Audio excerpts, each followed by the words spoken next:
اخبار به انجام می‌رسد. همکارانمون باشد از استودیوی دیگری تلویزیون تاجیکستان برنامه با شکوه ایدانه نوروزی را مستقیما پیشنهاد شما می‌نمایند.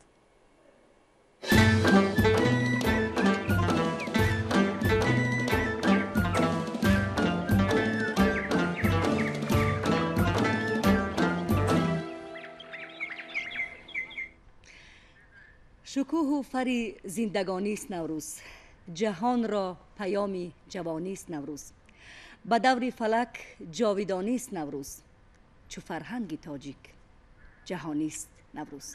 بله، بزم گل در چمن نوروز است، فصل غلغل فکنی نوروز است، تا به گردون سخنی نوروز است، تاجیکستان وطنی نوروز است. سلام و خوشی و صحتمندی می‌خواهیم به همه شما بیننده های عزیز.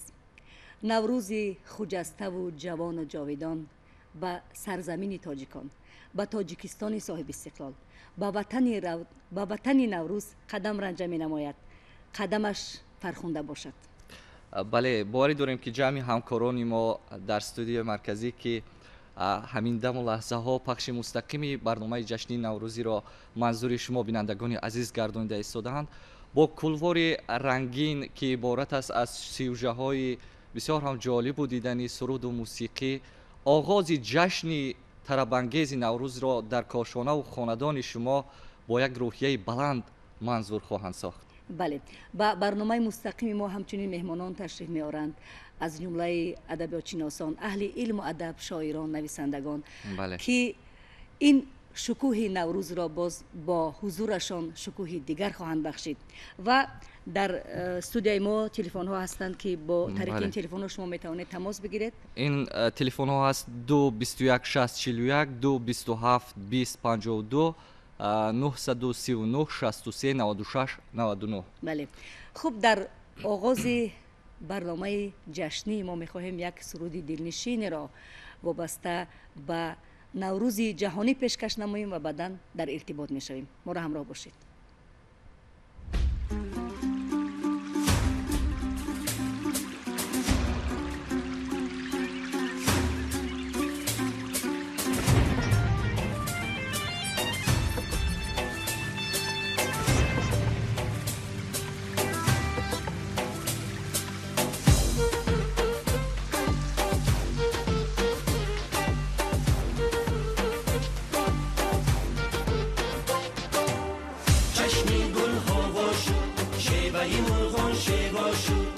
فصل شادی ها شد، غنچه دل ها ایشا شد.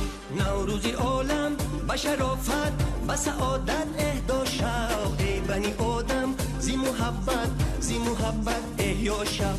نوروزی عالم به شرافت به سعادت اهدا شد. ای بنی آدم زی محبت احیا شد. چشمی نرگس تر شد، جامعه سوسن آهر شد.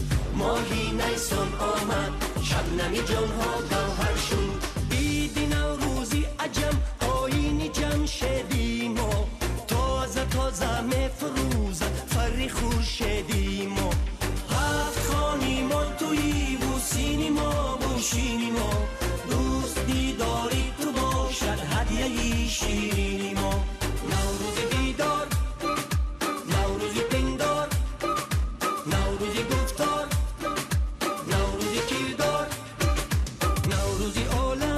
شرافت و سعادت اهدا شد. ای بنی آدم زی محبت احیا شد.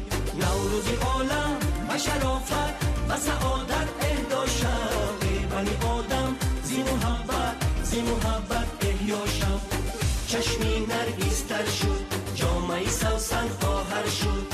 ماهی نیسان آمد، شبنمی جانها گوهر شد.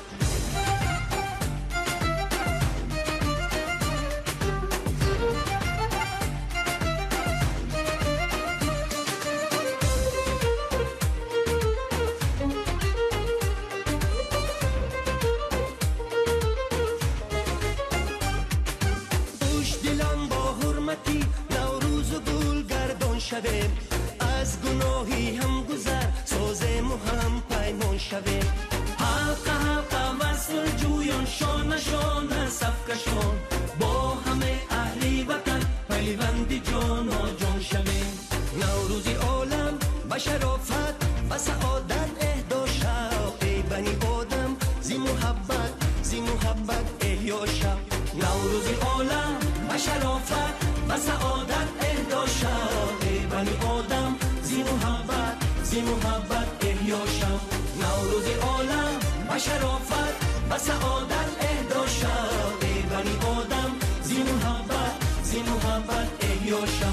نوروزی عالم و شرافت و سعادت اهدا شو، ای بنی آدم زی محبت احیا شو. نوروزی عالم و شرافت و سعادت اهدا شو، ای بنی آدم زی محبت احیا شو.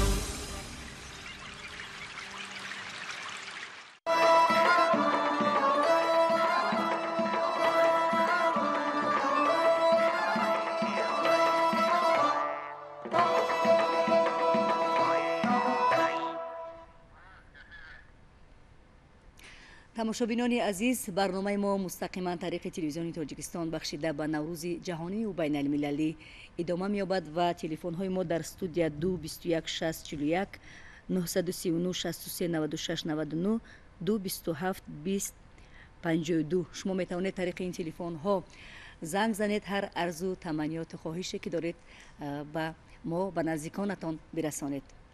ва меҳмонони аввалини барномаро муаррифӣ мекунем. меҳмонони нахустини мо ҳастанд убайдулло раҳматов ва аҳмадшоҳ зебарниё, устодони донишгоҳи аграрии тоҷикистон.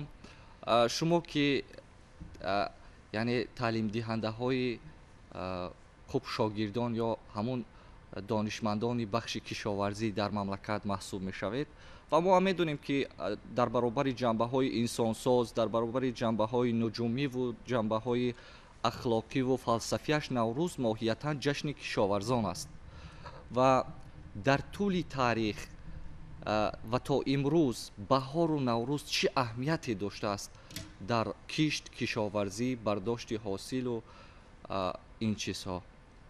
воқеан ҷашни наврӯз яке аз бостонитарин ҷашнҳои миллии тоҷикон маҳсуб меёбад ва умуман ҷашнҳои миллии мо ҷашнҳои кишоварзӣ мебошанд ки бо ташаббус ва иқдомоти асосгузори сулҳу ваҳдати миллӣ, пешвои миллат, президенти ҷумҳурии тоҷикистон муҳтарам эмомалӣ раҳмон ин ҷашнҳо аз нав эҳьё гардиданд. ва боиси ифтихор аст ки имрӯз ҷашни наврӯз ҷашни ҷаҳонӣ аст ва дар тоҷикистон ки воқеан ватани наврӯз аст, бо шукӯҳу шаҳомати тоҷикона ин ҷашн хеле дар сатҳи баланд баргузор мегардад. имрӯз марди деҳқон хеле хурсанд аст, бо рӯҳи болида заминро аз сангрезаҳо покиза мекунад ва донаи умед мепошад.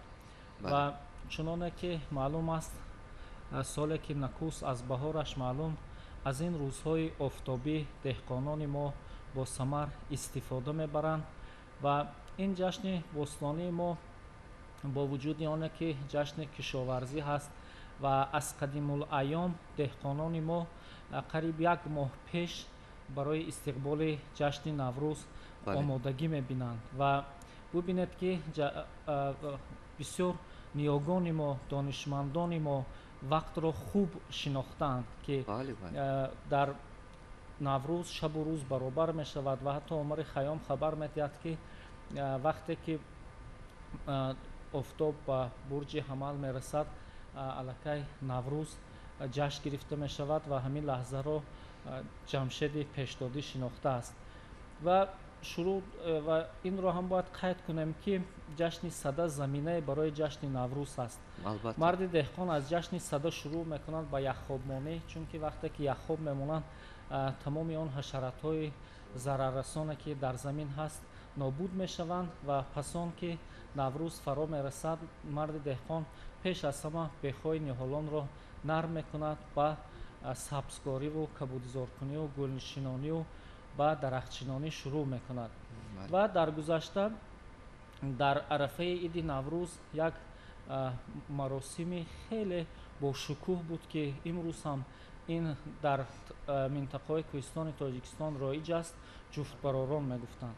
бале. ва марди деҳқон аввалин коре ки мекард, юғу омочи худро омода мекард ва говҳои ҷуфтиро омода мекард барои ҷуфтбаророн, ки ин маросими хеле бошукӯҳ мешуд ва мардум гирди дастурхон ҷамъ мемонданд. Бобои деҳқон аввалин фотиҳаи худашро медод, баъд ҷуфтбаророн оғоз мешуд.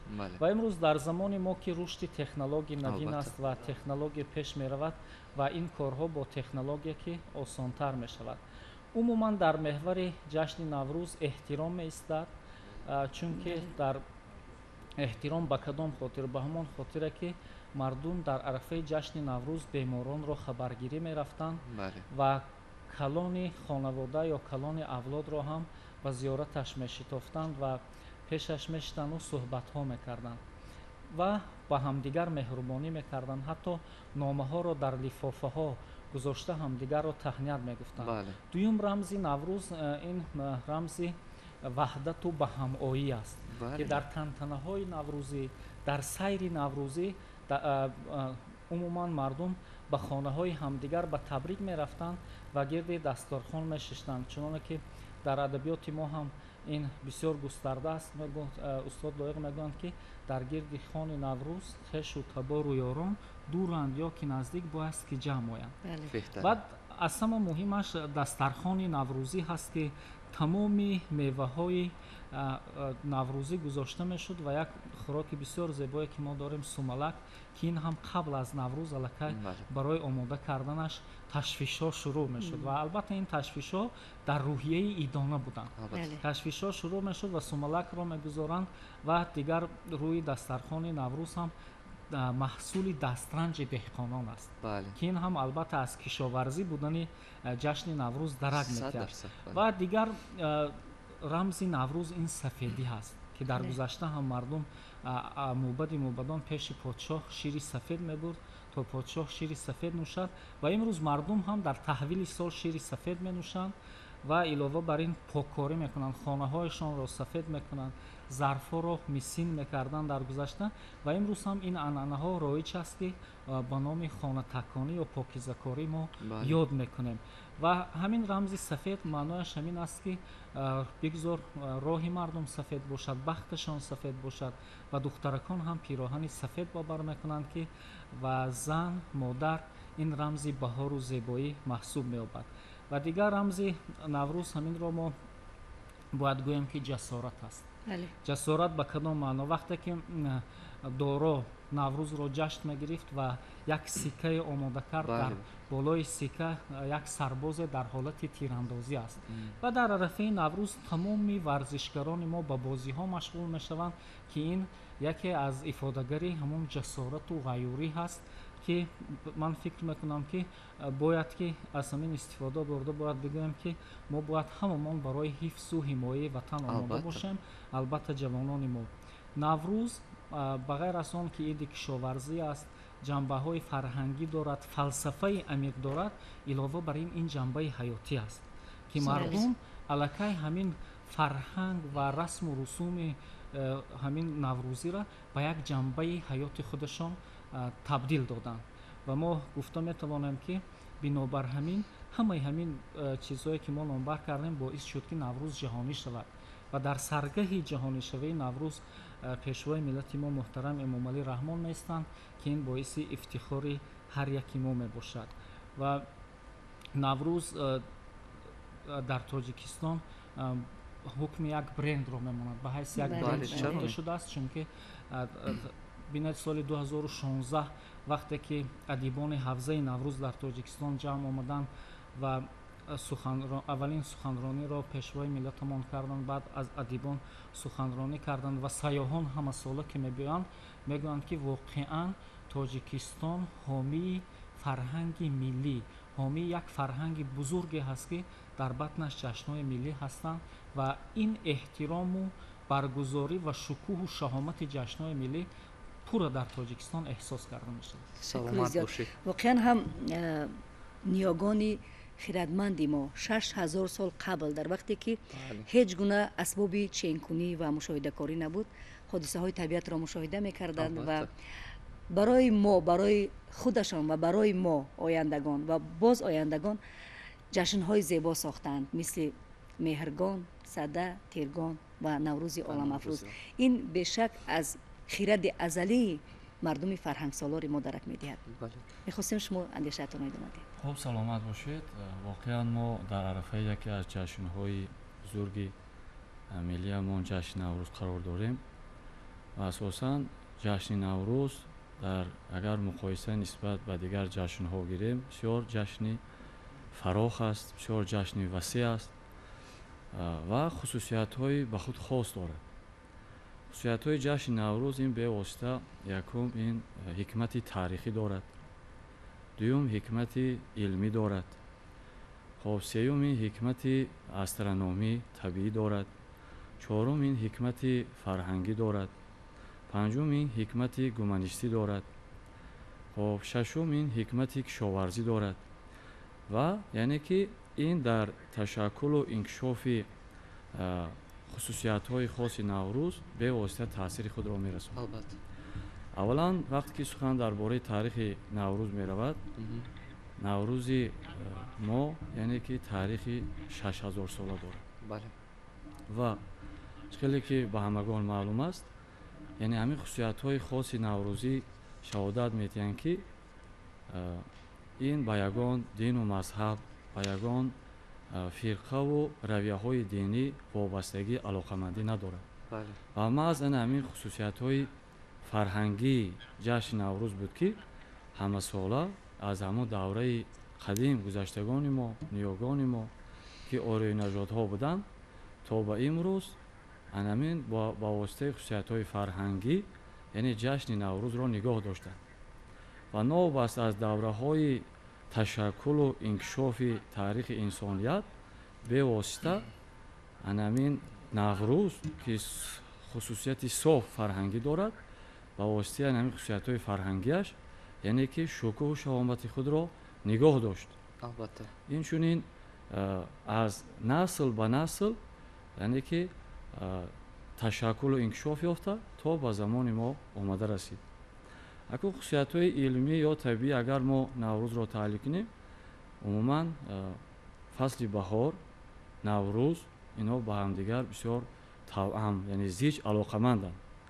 نوروز به بهار، بهار به نوروز وجود داشته نمیتونه. البته و ما از همین خصوصیت علمیشون در آن ظاهر میگردد که وقتی که طبیعت یعنی که فصل بهار و انسان را آفرید و انسانیت کوشش نمود که در فصل بهار نوروز را بیافرد و با ابتکار خود انسان نوروز پیدا شد. و فصل بهار که این فصل یعنی که شکوفایی است، فصل سبز است، فصل زیبایی است، عموما فصلی که تمام موجودات زنده از نو دوباره احیا میگردند، زنده میگردند و ملت تاجیک یعنی که آریای نژادها از همه دوره قدیم الایام فصل بهار را جشن میگرفتند. و در داخل فصل بهار البته وقتی که همین زیبایی بهار عموما تمام حرکت موجودات زنده بهار را دیده انسان ها کوشش نمودند که یک جشن نو یعنی که یک جشن زیبایی دیگر را به طور معنوی در فصل بهار با وجود بیارند، ضم نمایند که این هم بود جشن نوروز. خوب تشکر زیاد. استرونومیش باشد، یعنی خصوصیت‌های استرونومیش از آن عبارت است که به واسطه در این وقت شب و روز برابر میشوند. این چنین خود زمین یعنی که به آفتاب نزدیک می شود و ما در اینجا یعنی که گرمی آفتاب رو بیشتر مشاهده میکنیم. سلامت باشید. خواهش میکنیم و واقعا هم چنانه که اینجا متخصصان قید کردن جشن نوروز ماهیتاً جشن مردمی و طبیعی هست و سبب جاویدانه ماندنش هم در همین است و اینجا کارگردان خواهش میکنند که ما باید یک سوژه رو پیشنهاد کنیم از ناحیه روشن ولایت مختار کوهستانی بدخشان. با ما پیوست میشوند همکارمان منوچهر سلیمان. مرحمت. наврӯзи байналмилалӣ бо риояи анъанаву суннатҳои неку зиндагисозаш беш аз ҳар вақти дигар машҳуру маҳбуби ҷаҳониён гардида, доираи истиқболаш фаротар аз ҳавзаи кишварҳои он сурат мегирад ва дар сарзамини кӯҳанбунёди мо он ҳамасола бо шукӯҳу шаҳомати хоса таҷлил мегардад. анъанаҳои неки наврӯз ба хурду бузург шодию нишод ва суруду хурсандӣ мебахшад. онҳоро ба ваҳдату накӯкорӣ, покӣ, инсондӯстӣ ва ягонагӣ талқин месозад. ҷашни байналмилалии наврӯз чун дерпойтарин ҷашни миллӣ ва суннати наҷиби ниёгон дар сиришти мардуми ноҳияи Рӯшон дар давоми қарнҳои зиёд то имрӯз устувору пойбарҷо мондааст. ҷашни зебои миллӣ наврӯзи оламафрӯзро мардуми кӯҳманзара самимона ва бо таври хоса таҷлил мекунанд. имсол низ тантанаву шаҳомати наврӯзи некпай тамоми мардуми ноҳияи Рӯшонро ба ҳам овардааст.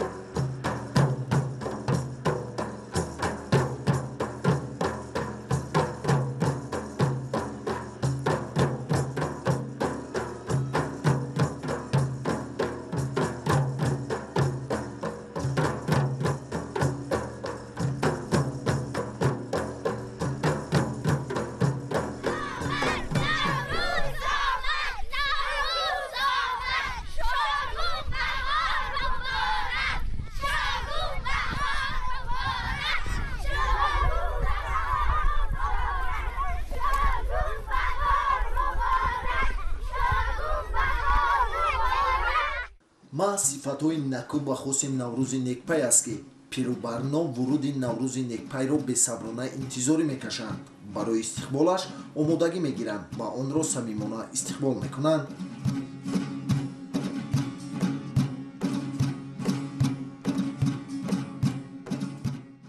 наврӯзи дилафрӯз суннати аҷдодии мост ва он аз беҳтарин ҷашнвораҳои қадимаю навини мардуми оринажод буда баробари дигар манотиқи Тоҷикистон дар Бадахшони кӯҳсори мо низ як шукӯҳи хоса дорад ва чун яке аз муқаддасоти фарҳангии мо бо тантана, бо хуштарин хоҳишҳо, амалҳо ва ҳунарнамоҳо қайд карда мешавад. асосан маросимҳои наврӯзӣ ба гардиши офтоб сахт вобастагӣ доранд. мардум ин рӯзро бесаброна интизор мешуданд ки нидро бештар ба он хотир қайд мекарданд ки челаи зимистон ба охир мерасиду дар баробари он таъсири қувваҳои бадӣ, амали деву ҷин аз ҳама асосӣ хунукӣ аз миён мерафт. наврӯз оини сифат ва ҳикматҳои зиёд дорад. мардум аз бунёд дар арафаи ҷашни наврӯз хонаро таъмиру таҷдид ва обу ҷоруб мекунанд. қаҳр ба оштӣ, кина ба муҳаббат бадал мешавад. мардуми ноҳияи Рӯшони вилояти мухтори кӯҳистони Бадахшон дар арафаи наврӯз хонаро бо орд сапед мекунанд. ба андешаи онҳо орд ва сапедӣ рамзи хушбахтӣ ва фаровониро дорад.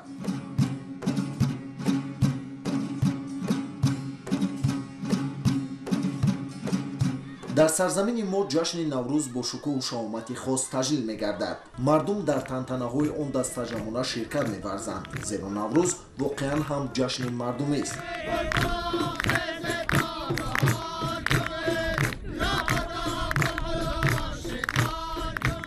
дар ин рӯз бонувон тамоми ашёи хонаро берун бароварда хонаро рӯбучин мекунанд. баъди рӯбучин бо орд сутуну деворҳои хонаро бо суратҳои ҳархела наққошӣ мекунанд.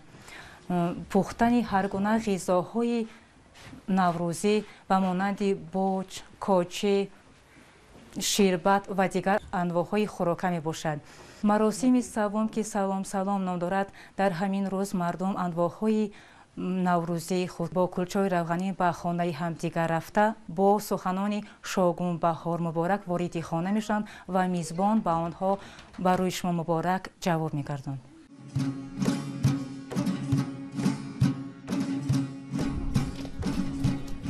шогун баҳор муборак.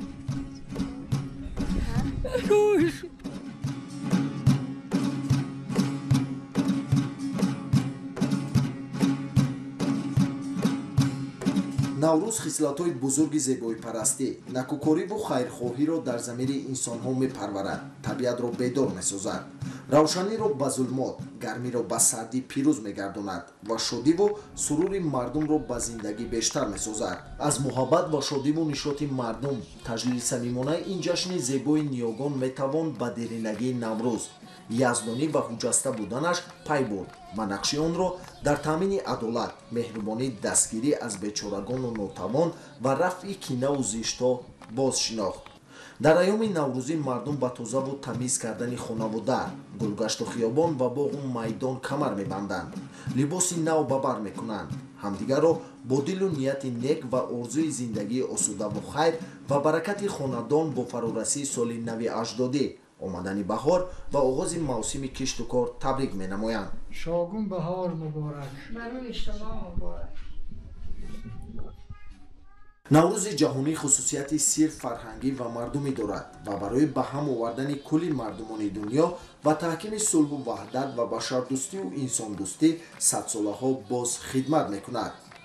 ин ҷашни фархунда дар замири инсонҳо эҳсоси дӯстиву бародарӣ, меҳру шавқат, эҳтирому садоқат ва ҳамёриву ҳамзистиро бештар намуда ба ҳар фард аз рӯзи неку зиндагии хуб мужда мерасонад.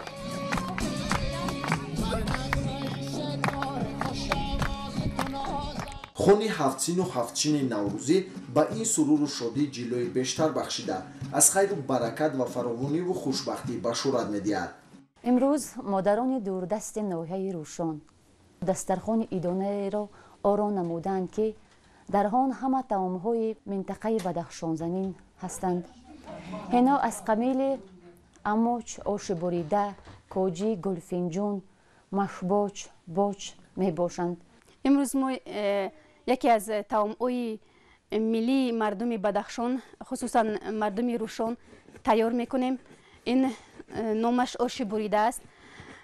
آش بریده از ارد نخود سبز محلی که در محل ما هست تیار می شود.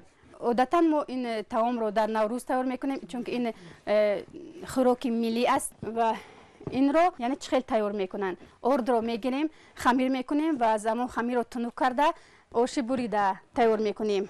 آمدن این خوراک رو ما عادتا از کلان سالان از بیبیم یاد گرفتگی، منم خودم این آش بریده رو تیار کرده میتونم و از کلان سالان این خوراک رو یاد گرفتگی. من سال 2024 در آزمون کدبانوی بهترین در جمهوری اشتراک کردم. در همانجا من نیز امین خوراک آش بریده رو نیز تیار کردم و خوشبختانه سزاوار جای دوم گشتیم. توسط برگزاری چورابینی‌های گوناگون اهمیت فرهنگی پرورانه این جشن جهانی هرچی بیشتر ترغیب می‌گردد. سنت‌های این آیین بشردوستانه گسترش می‌یابد و آن همچون واسطه مؤثری تحکیم فرهنگ صلح با عالمیان تشویق می‌شود. یکی از رمزهای نیک و فرح بخش نوروز جهانی از روزگار کهن تا به امروز برپا نمودن معاشرت بیت‌های نوروزی است که باعث شهرت پیدا کردن ادبیات بخصوص شعر والا گردیده است. باز در گوشه پاریسه بامی پدری لاله می روید و قمری و نوا می آید. لانه ماند زینه و داستکانی سفری عید نوروز همه خانه ما می آید. اما که جفتگرم جفت کند حاطه خیش بچگان گشته سواری چپری ماله او. ابر بارنده بریز آب بقا بر سر کشت تا که افزون بشود حاصل امساله او. مردم تاجیک نوروز را در تمام هزارساله‌ها همچون یکی از آیین‌های بهترین ملی از نسل به نسل به میراث گذاشته تا زمان ما آورده رساندند.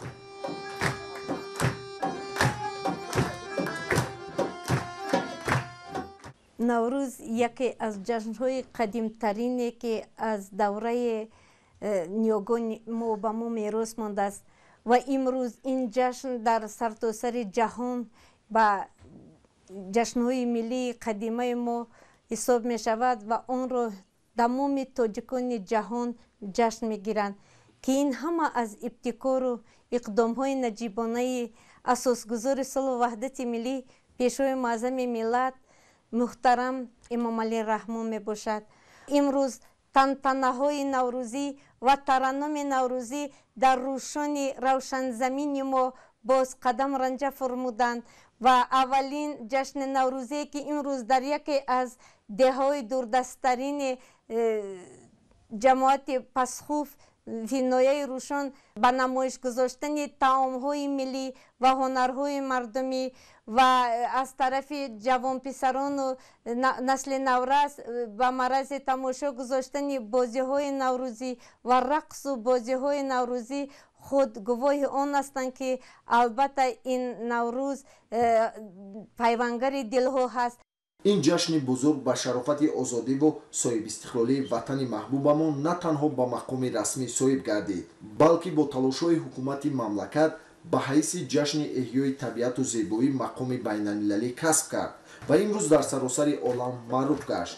наврӯз ҷашни аҷдодии мост. он дар айёми соҳибистиқлолӣ бо ташаббуси президенти ҷумҳурии Тоҷикистон пешвои миллат муҳтарам Эмомалӣ Раҳмон унвони ҷаҳонӣ гирифт ва ба ҳайси як мероси пурғановати маънавии аҳли башар дар ҷаҳон шӯҳратдиёр шуд.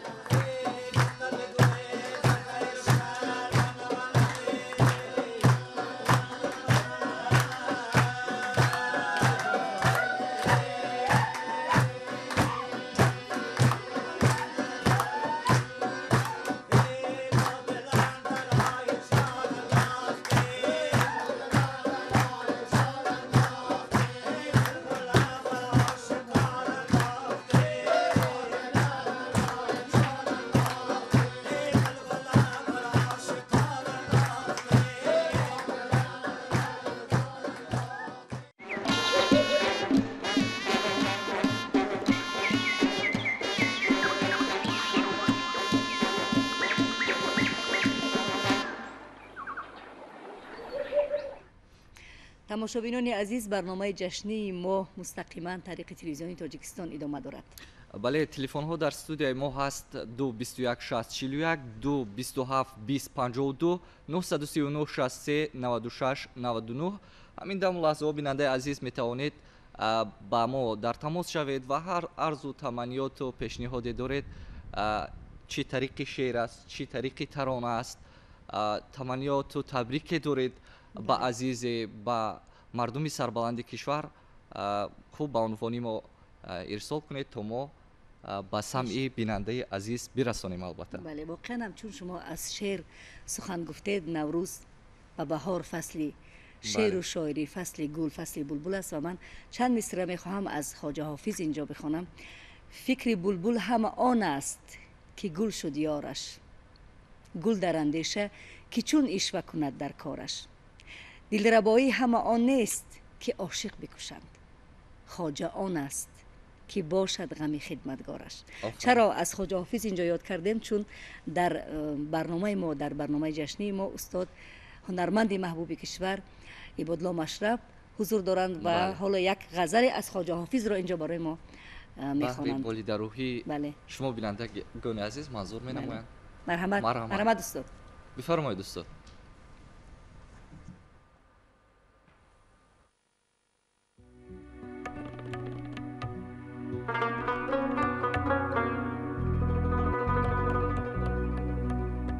چو آفتاب می،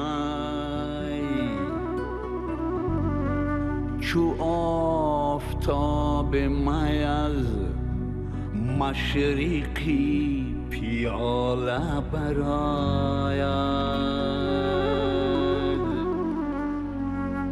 زیباغی یار از ساقی هزار لاله براید، نسیم در سر گل بشکند کلاله سنبول،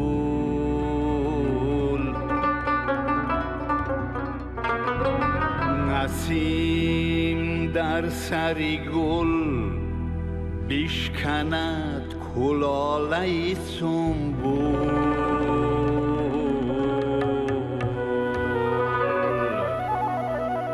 چو از میان چمن بوی آن کلاله برآید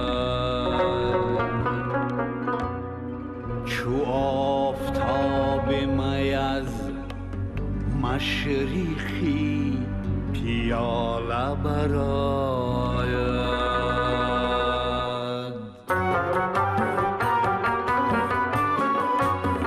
چو آفتاب می از مشرقی پیاله برآید چو آفتاب می از مشرقی پیاله برآید زیباغی یار از ساقی هزار لاله برآید زیباغی یار از ساقی هزار لاله برآید نسیم در سری گل بشکند کلاله سنبول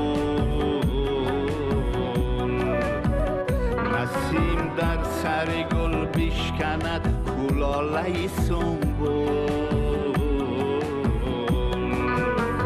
چو از میان چمن بویان کلاله برآید چو آفتاب می از مشرقی پیاله برآید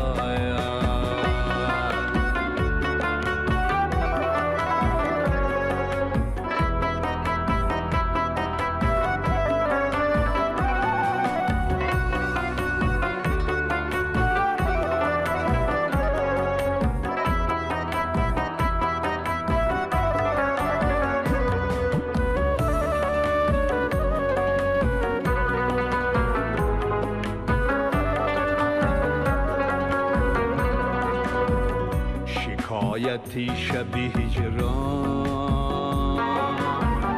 از آن حکایتی حال است که شمع زی بیانش با صدر سال برآید شکایتی شب هجران از آن حکایتی حال است که شمع زی بیانش با صدر سال برآید نسیم زلف تو چون بگذرد با تربتی حافظ ز خاک کالبدش 100,000 ناله برآید نسیم زلف تو چون بگذرد با تربتی حافظ ز خاک کالبدش 100,000 ناله برآید چو آفتاب می از مشرقی پیاله برآید چو آفتاب می از مشرقی پیاله برآید چو آفتاب می از مشرقی پیاله برآید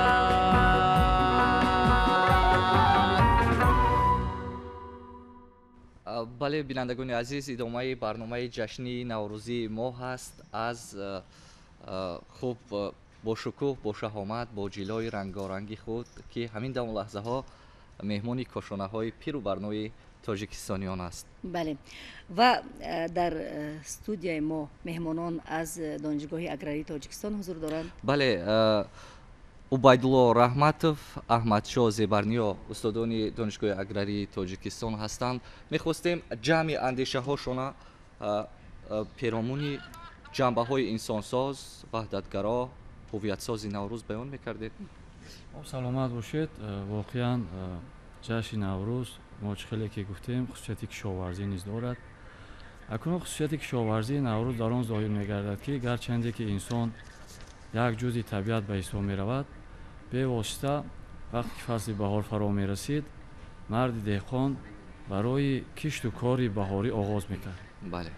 و بینید که در همین وقت و ساعت، یعنی که در فصل بهار دهقان تمام نمود محصولات های خواه در شکل نهال باشد، خواه در شکل دانگی باشد، یعنی کشت و کار میکرد تا که حاصل خوب به دست بیارد، که این هم یکی از همان رکن‌های اساسی جشن نوروز است. البته ва бевосита инчунин яке аз рамзҳои наврӯз ин бевосита суманак аст ва аслан суманакро тамоми занону бонувони мо бинед ки дар ҳамин фасли баҳор уман дар наврӯз омода мекунанд ва сабаби омода кардани он дар он аст ки бевосита худи суманак агар аз ҷиҳати тиббӣ бигирем яке аз ғизоҳои яъне ки яке аз ҳамон маҳсулотҳои серғизову серкалоре ки ба ҳисоб меравад ва тамоми занону модарон кӯшиш мекарданд ки дар ин вақт суманакро омода кунанд ва тамоми яъне ки мардум аз ин суманак яъне истеъмол намоянд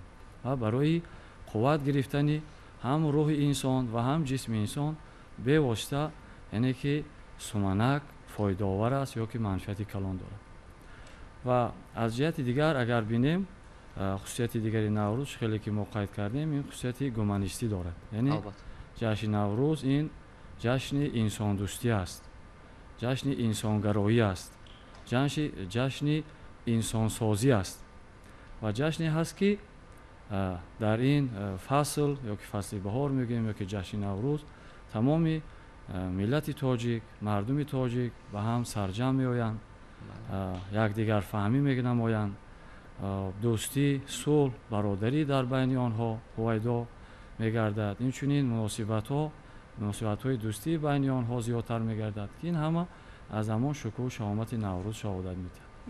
ва чӣ дигарро бояд дар ҳамин ҷо қайд кунем ки хеле ки ба ҳамаи мо шумо маълум аст, ҷашни наврӯз ки байналмилалӣ шудааст ва рӯзҳои 17-ум, 18-ум вақте ки пешвои миллат муҳтарами Оли Раҳмон бо сафари расмӣ дар шаҳри Федератсияи Русия буданд ва дар қасри Кремл бинед аввалин сухане ки президенти ҷумҳурии Русия муҳтарам Владимир Путин оғоз карданд ва чунин буд ва чунин садоам дод ва гуфтанд ки аввалан роҳбари давлати мо муҳтарами Оли Раҳмонро бо ҷашни наврӯз табрик карданд ва дар шахсияти ӯ тамоми миллати тоҷикро яъне ки ба ҷашни байналмилалии наврӯз табрик гуфтанд.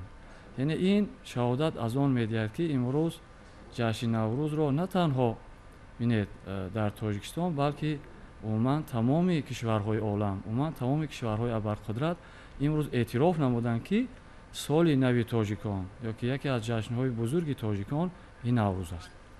ва барои ҳаминам имрӯз мо метавонем дар қатори дигар ҷашнҳои миллии тоҷикон умуман бештар ҷашни наврӯзро тарғибу ташвиқ намоем. ва бо ибтикори асосгузори сулҳу ваҳдати миллӣ пешвои миллат президенти ҷумҳурии Тоҷикистон муҳтарам Оли Раҳмон ва ҳамин ҷашни наврӯз хусусияти байналмилалӣ гирифт ва имрӯз бинед ки дар сартосари олам ҷашн гирифта мешавад, яъне ки рӯзи 21 март ва ин аз ҳамон сифатҳо, хусусиятҳои фарҳангӣ ҷашни наврӯз шаҳодат медиҳад. саломат бошед шумо. умуман ҷашни наврӯзро мо суннатҳояшро, анъанаҳояшро бояд таҳким бахшем, чунки мо беш аз пеш ниёз дорем ба ин чиз.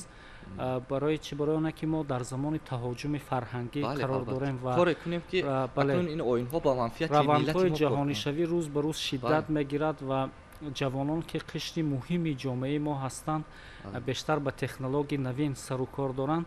бинобар ин он анъана ва ҷашнҳои суннатсози наврӯз метавонад ҷавононро, албатта кулли мардумро дар рӯҳияи инсондӯстӣ, дар рӯҳияи ваҳдату ҳамдигарфаҳмӣ тарбия намояд.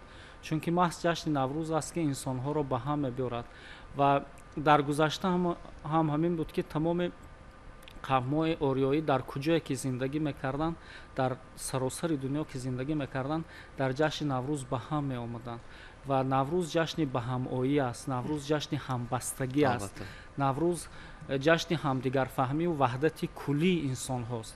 бинобар ин агар мо тавонем тамоми суннатҳо, арзишҳо ва ҳатто таърихи наврӯзро густариш бахшем, мо метавонем ки аз таҳоҷуми фарҳангӣ, аз ҷаҳонишавӣ ки равандаш хеле шиддатнок аст, ҷавононро ва кулли ҷомеаро эмин нигоҳ дорем, чунки яке аз падидаҳое ки мо метавонем худшиносиро омӯзем наврӯз аст ва ду чиз моро то имрӯз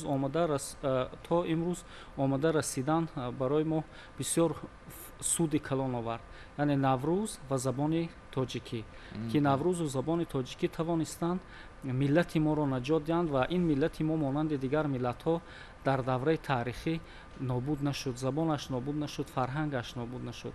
Ва ҳамин ду чизи устуворе ки решаи амиқ дар тафаккур ва таърихи мардуми мо дорад. ташаккури зиёд. воқеан ҳаминҷо устодон аз таърихи наврӯз гуфтанд, аз моҳиятан табиӣ будан, мардумӣ будани наврӯз сухан карданд, аз анъанаҳои неке ки дар ҳамин ҷашни бошукӯҳ сухан карданд. ва мо бояд бигӯем ки дар тамоми шаҳру ноҳияҳои мамлакат ба истиқболи ҷашни бошукӯҳи наврӯз, яъне ки мардум омодагӣ диданд, тантанаҳои наврӯзӣ идома дорад ва мо имкон дорем ки ин лаҳза гузориши ҳамкорамон Зульфия Раҳимзодаро аз шаҳри бохтари вилояти Хатлон бо ҳам тамошо кунем. маромад.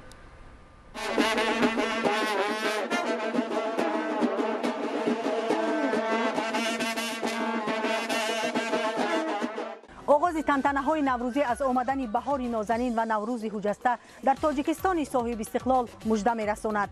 сокинони сарбаланд ва шарафманди шаҳри бохтар моҳият ва ҳикмати наврӯзро чун рамзи бузургдошти инсон, эҳёи тамоми мавҷудоти олам арҷ мегузоранд ва оину суннатҳои неки онро пос медоранд.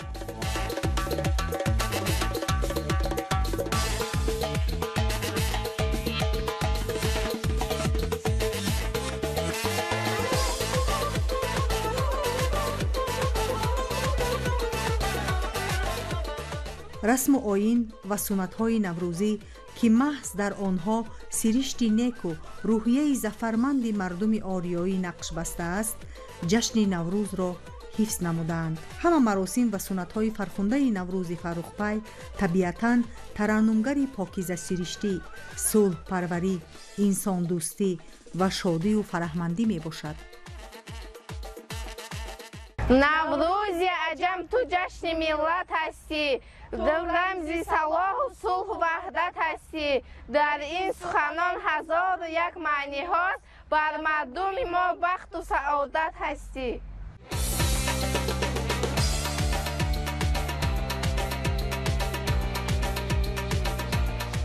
яке аз ҷанбаҳои асосии фалсафаи наврӯз ба сифати ҷашни моҳиятан оммавию мардумӣ дар баробарӣ миёни одамон зоҳир мегардад. яъне наврӯзро хурду бузург озодона ҷашн мегиранд ва баробар хурсандӣ менамоянд.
ҷашни наврӯзи фархундаро сокинони шаҳр бо риояи суннатҳои волои наврӯзӣ، гиромидошти анъанаҳои миллӣ, оростани хони наврӯзӣ, намоиши таомҳои миллӣ, рақсу сурудҳои рӯҳафзои наврӯзӣ ва тамдӯстона таронаҳои инъикоскунандаи дӯстиву ҳамбастагӣ истиқбол намуданд.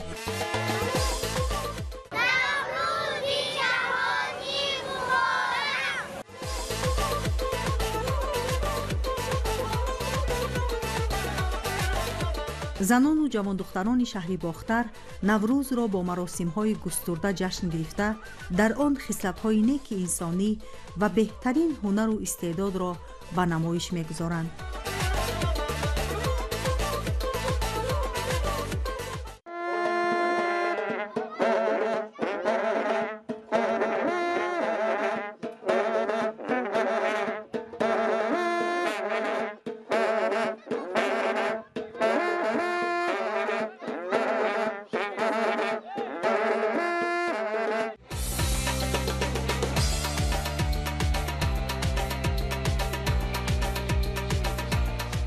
در دایره تشکیل چهاربینی‌های تجلیل جشن نوروز با مقصد احیای عنعنه‌های ملی، افزون نمودن صف دوستداران طبیعت و رشد ساحه ورزش به مانند گوشتینگیری، بندکشی، دستخوابانی در شهر باختر به حکم عنعنه در آمده است.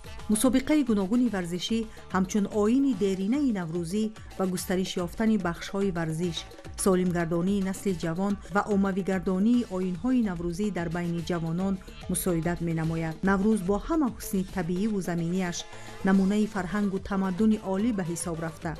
از دوره‌های دیرین برای محبت و صمیمیت و همدیگر فهمی و وحدت بین انسان‌ها زمینه بهترین معنوی فراهم آورده است. رقص و سرودهای دلانگیز نوروزی پیک خورمی و سرسبزی سرزمین تاجیکستان را طنین اندازی نموده، قلب و دلهای ساکنان شهر باختر را مالامال امید و آرزوها گرداند که آنها در فضای خویشتن‌شناسی و میهن‌پرستی با خرسندی به اندازه و ارجگذاری به نوروز عالم افروز تمام مقصدهای نیک خود را با نوروز خجسته پیوند نمودند.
ساکنان سربلند و صاحب معرفت شهری باختری ولایت ختلان به شکرانه صلح و آرامی و وحدت ملی برای آباد و زیبا گردانیدن این گوشه تاجیکستان صاحب استقلال سعی و تلاش بیشتر کرده، با ارجگذاری به عنعنه و تعامل جشن‌های ملی و دولتی غناوتمندی تاریخ و فرهنگ تاجیکان را ثابت می‌نمایند.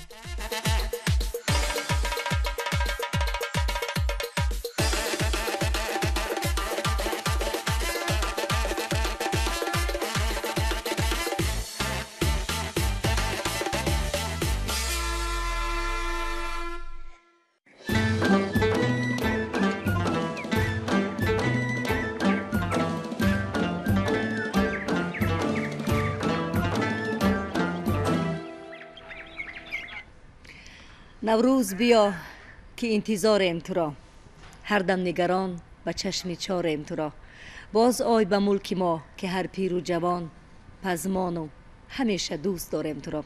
برنامه جشنی ما مستقیما طریق تلویزیون تاجیکستان ادامه دارد. مهمانان نوبتی را معرفی میکنیم. بله، مهمانان نوبتی ما هستند عبدالحمید صمد، نویسنده خلقی تاجیکستان، ابراهیم میرزا شریفزاده، نامزد علم‌های تاریخ، استادی اکادمی اداره‌کنی دولتی نزد پرزیدنت تاجیکستان، و تاج‌الدین غلامов، دکتر علم‌های تاریخ، استادی دانشگاه ملی تاجیکستان. البته کدام شما را به استودیو مرکزی تلویزیون تاجیکستان خوش آمدید میگوییم و قبل از سوال پیشنهاد کردن با همصحبتان خویش чанде аз сокинони кишвар ба унвони барномаи мо таманиёти хешро баён карданд ки ин ҳам бошад аз номи суламоева давлатбӣ аз ноҳияи синои шаҳри душанбе ҳамаи мардуми сарбаланди кишварро бахшида ба ҷашни наврӯзи аҷдодӣ, наврӯзи ниёгон, наврӯзе ки бевосита тоҷикон меросбарони воқеи он ҳастанд табрик мекунад ва алал хусус ба наворбардори телевизиони ҷаҳоннамо худоев наврӯзро ҳамзамон ба зодрӯзашон табрик мекунанд ва мо ба эшон умри дароз, ризқи фароз ва ҳамин гуна ба монанди зебоиҳои наврӯз, сарсабзиҳову шукуфоиҳо дар зиндагишон таманно дорем ва ҳамзамон гулистон аз ноҳияи файзобод инҷо мехоҳанд падараш увайсиддин, модараш гулистон ва духтарчаи зебояш зайнабиро бо фарорасии фасли зебои шукуфтанҳову рустанҳои наврӯз табрику таҳният карда бошанд. исмоил аз ноҳияи ховалинг мехоҳанд суруде дар иҷрои устод зафар нозим шунида бошанд ва мо аз коргардони барнома хоҳиш мекунем ки дар рафт ё идомаи барнома имкон шуд як суруди зебое дар иҷрои устод манзури ин бинандаи мо гардонанд. бале воқеан ҳам хуб меҳмонони азизро бори дигар хушомадед мегӯем. воқеан ҳам наврӯз ва забон дар тору пуди мардуми мо он қадар мустаҳкам аст, он қадар ҷой гирифтааст ки ҳеҷ монеае натавонист ки ин ҷашни зеборо аз байн барад ва пеш аз ҳама шодиву суруру нишоти аҳли қалам бениҳоят зиёд аст аз омадани ин ҷашни зебо, чун ҷашни шеър аст, ҷашни сухан аст, ҷашни андешаҳои воло аст ва мо мехостем ки устоди муҳтарами мо абдулҳамид самад вобаста ба наврӯзи замони истиқлол чанд сухан гуфта бошанд. дигар сараввал ма ҳамаи шумо ва онҳоеро ки дару барӯи мо ҳастанд ва тамоми ҳаводорони ҳавзаи наврӯз, ҳаводорони ҷашни наврӯз, ҳамзабононе ки наврӯза мисли мо пазмон буданд, ҳамаи амонора сидқан шод бош гӯям дар рӯзгоршон ҳамеша наврӯзӣ, кайфияти наврӯзӣ, ширинии рӯзгор ро таманно кунам ва дигар дар синни соли мо ба баҳори нав расидем, зибаҳор шукр гӯем. ин дар синни соли мо ба наврӯзи ватана, наврӯзи бисёр пуршукӯҳи ватана дидан ва наврӯзи як давлати соҳиби истиқлоли тоҷикистона бо тамоми мардум дар ин марҳила дидан ин як бахти бузург аст, бахти худодод аст ки имрӯз махсусан наврӯзи имсолаи мо ки чанд вақт боз аз тариқи ин шабакаҳои телевизион тантана дорад, дар кӯчаву хиёбонҳо, дар ноҳияҳо, дар ҳар хонадон тантана дорад ва аз рӯзи ин расонаҳо мешунавем ки чӣ қадар меҳмонони азизи мо аз дуру наздик ба тоҷикистон барои дидани наврӯзи тоҷикистон меоянд. тоҷикистон ватани наврӯз воқеан ва чӣ дар пойтахти азизи мо шаҳри душанбе, чӣ дар маркази вилоятҳо, махсусан ин хуҷанд масалан имсол ки таҷлил мешавад, меҳмонони бисёр олиқадру зиёд меоянд ва ино хотираи нека ҳам дар чашм, ҳам дар дил аз наврӯзи тоҷикистон бо худ мебаранд.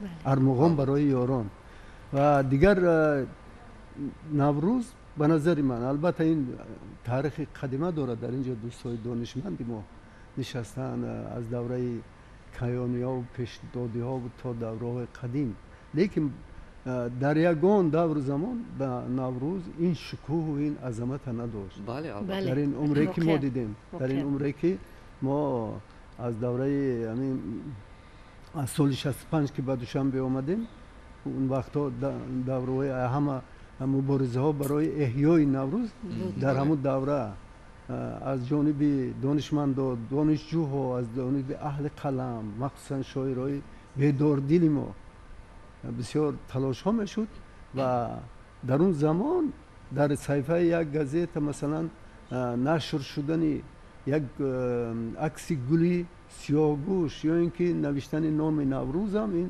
хушнудӣ меовард ё ки ин ҳамин сабзае ки дар пеши мо аст, агар дар як ҷо همون میدیدید این یک دنیا شادی و نشاد می آورد که این نشانه نوروز است. لیکن امروز بینید سراسر تاجیکستان عید دارد، جشن دارد، جشنی که از همون رسم سنت قدیمه است با تابش های نو، با زیبایی های نو. مردم چقدر آزاد پیرو من میبینم در تلویزیون همین پیرزن ها، موی سفید ها، جوان ها، کودک ها چقدر با شور و شوق با شادی هم نوروز وصف میکنن. من در وصف نوروز شعر میخونن، هم